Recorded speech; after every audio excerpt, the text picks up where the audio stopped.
Aujourd'hui, nous avons un sujet très important à discuter. Vous êtes-vous déjà demandé si votre corps essayait de vous dire quelque chose? Parfois, notre corps nous donne des signaux que quelque chose ne va pas, et il est crucial que nous prêtions attention à ces signaux.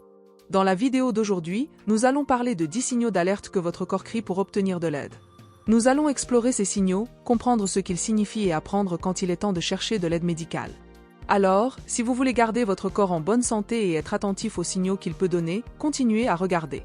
10e indicateur, changement des habitudes intestinales. Beaucoup de gens ont été confrontés au cancer colorectal. Ce type de cancer est le 3e plus courant et le 2e plus mortel, ce qui nous fait comprendre la gravité de la question. Le symptôme le plus courant de ce type de tumeur est le changement des habitudes intestinales. Plus de 65% des individus atteints d'un cancer de l'intestin signalent cette condition.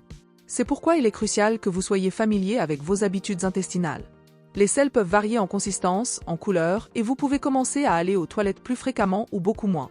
Le principal changement est que l'individu commence à avoir plus d'épisodes de diarrhée sans avoir mangé d'aliments gâtés. Ou il peut y avoir une alternance entre diarrhée et constipation. Diarrhée pendant 3 jours, puis arrêt, diarrhée pendant quelques jours de plus, puis arrêt, peut ce ne rien être. Peut ce être juste une virose ou une infestation par des vers, mais cela pourrait aussi être que votre corps vous alerte que quelque chose de plus sérieux se passe. Faites attention à lui. D'autres symptômes du cancer de l'intestin qui peuvent, ou non, être associés au changement des habitudes intestinales comprennent du sang dans les selles, des selles noires à l'odeur fétide, ce que nous appelons méléna, des selles en ruban, des douleurs abdominales, de la fatigue et de la lassitude, un gonflement abdominal et une perte de poids inexpliquée.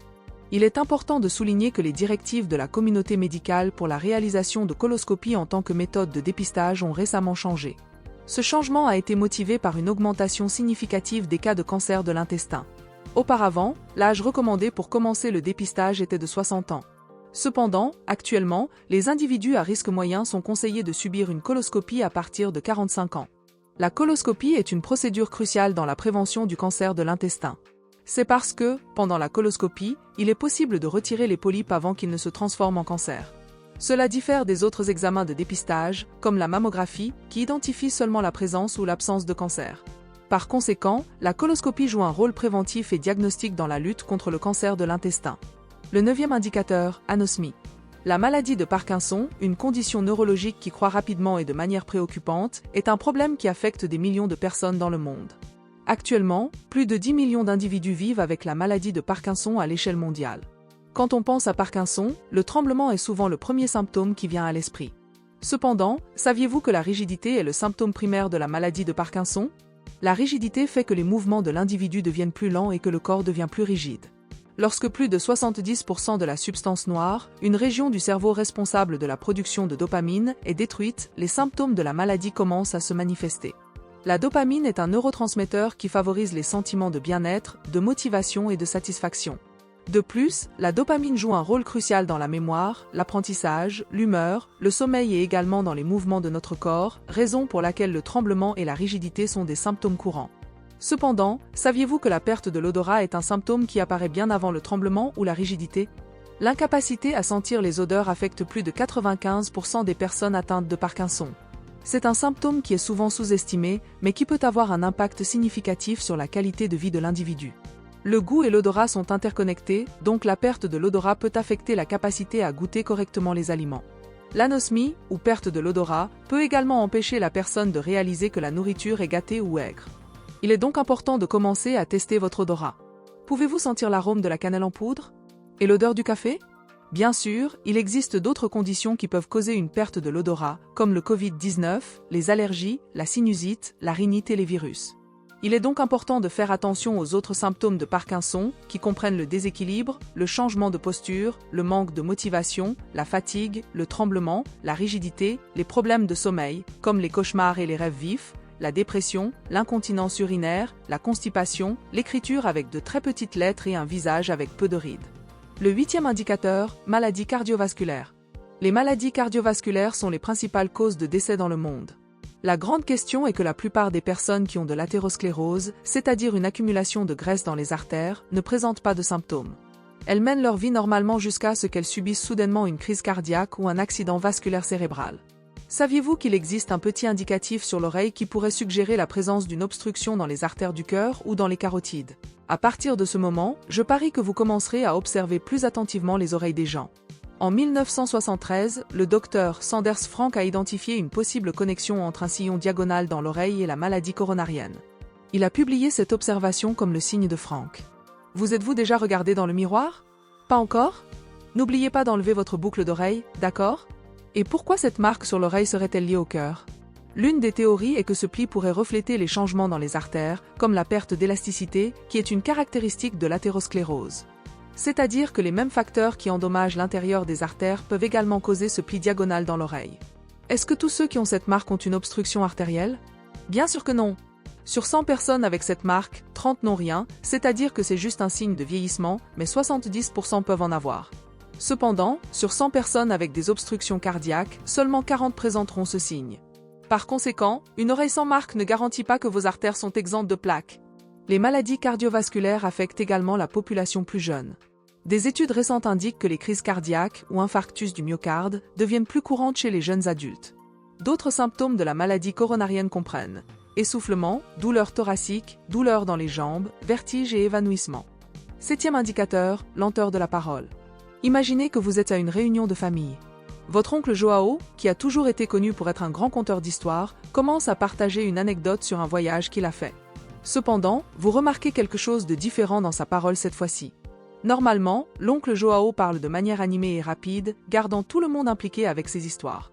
Mais maintenant, ses mots semblent sortir plus lentement. Il fait de longues pauses entre les phrases et semble avoir du mal à trouver les bons mots.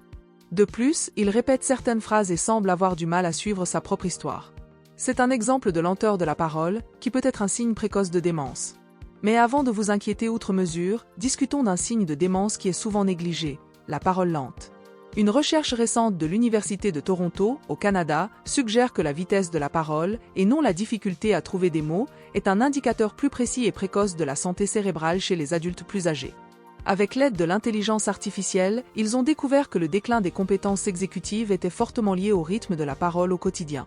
Bien sûr, certaines personnes parlent plus lentement, d'autres plus rapidement. Mais il est crucial de remarquer si une personne ralentit sa parole, car cela peut être un signe très précoce de démence. D'autres signes et symptômes à considérer incluent la répétition fréquente des mêmes mots ou phrases, le remplacement de mots par d'autres ayant une signification différente, la difficulté à comprendre ce que disent les autres, les problèmes avec les tâches quotidiennes comme cuisiner, conduire, payer des factures, les changements d'humeur et de comportement, la désorientation dans le temps et l'espace, et la difficulté à prendre des décisions. 6e signe, acanthose nigricans. Une crainte assez commune parmi les gens est le développement du diabète. Bien que des symptômes tels que la soif excessive, l'augmentation de la fréquence urinaire, la faim intense, la perte de poids, la vision floue et la cicatrisation lente puissent être indicatifs du diabète, ce sont généralement des signes qui apparaissent plus tard.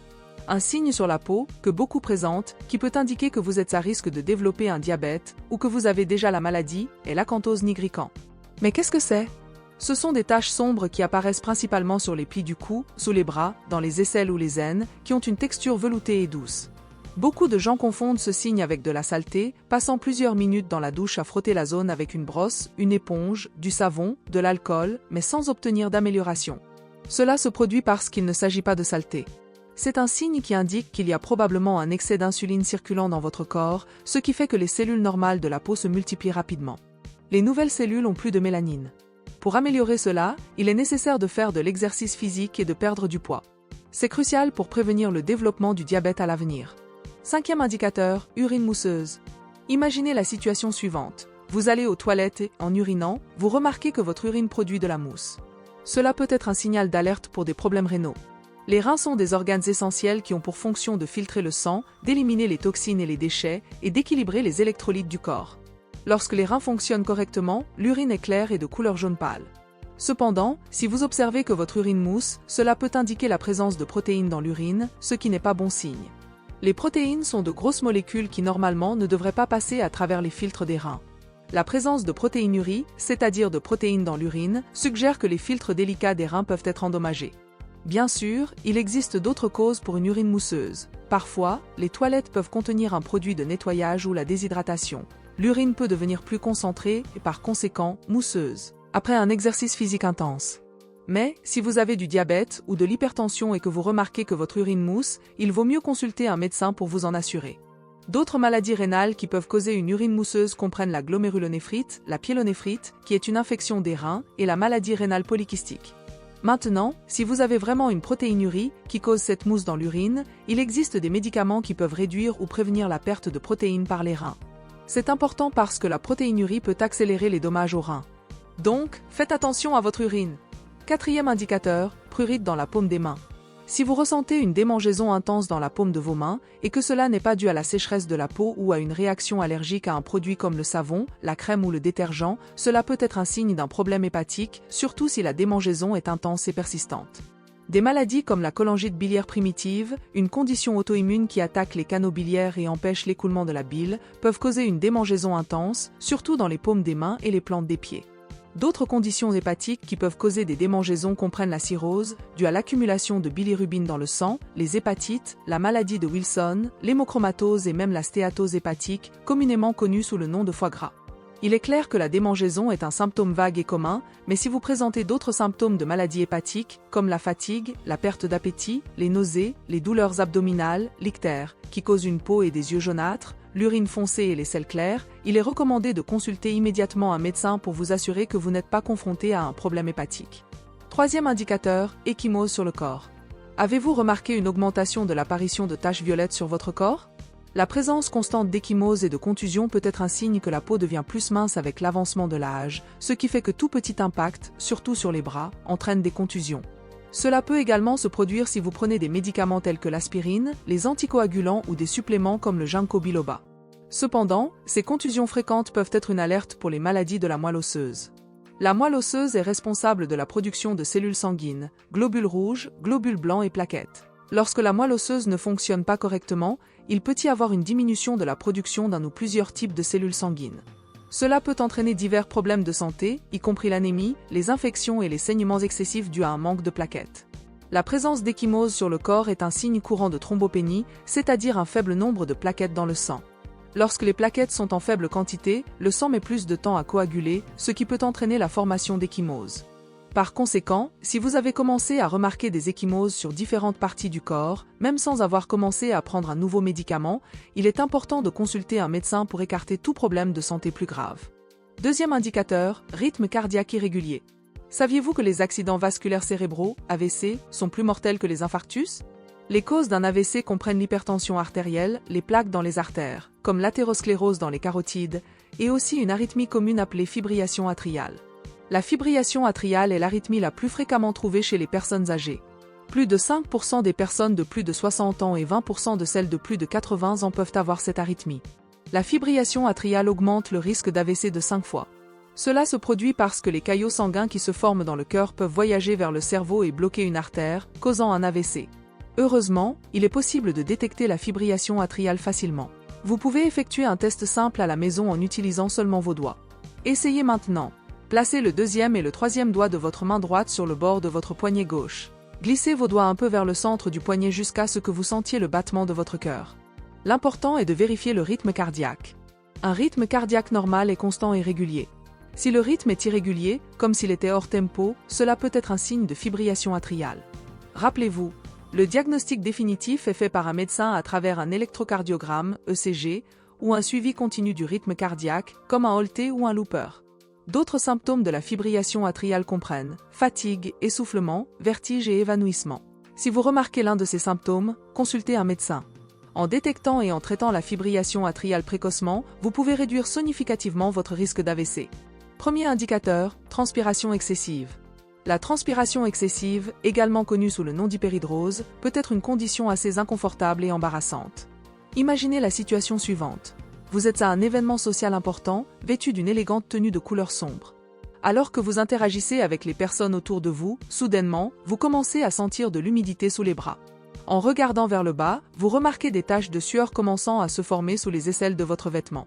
De plus, des gouttes de sueur commencent à couler sur votre visage, malgré le fait que l'environnement soit à une température confortable. Cette transpiration excessive n'est pas seulement une question d'inconfort physique ou d'embarras social. Cela peut être un signe d'un problème de santé sous-jacent qui nécessite une attention médicale. Par conséquent, si vous remarquez une augmentation significative de la quantité de sueur, surtout si elle se produit sans un déclencheur évident comme la chaleur ou l'activité physique, il est important de demander un avis médical. La transpiration excessive peut être un symptôme de diverses conditions médicales, y compris les troubles de la thyroïde, le diabète, la ménopause, certains types de cancers et les troubles du système nerveux autonome. La ménopause peut également causer une transpiration excessive la nuit. Mais si vous avez aussi de la fièvre, de la toux, de la fatigue, des difficultés à respirer, c'est votre corps qui vous dit, qui crie, que quelque chose ne va pas. Il est donc crucial de prendre ces signes au sérieux et de chercher une aide médicale lorsque cela est nécessaire. Donc, ces 10 signes sont importants, mais aucun d'eux n'est concluant en soi.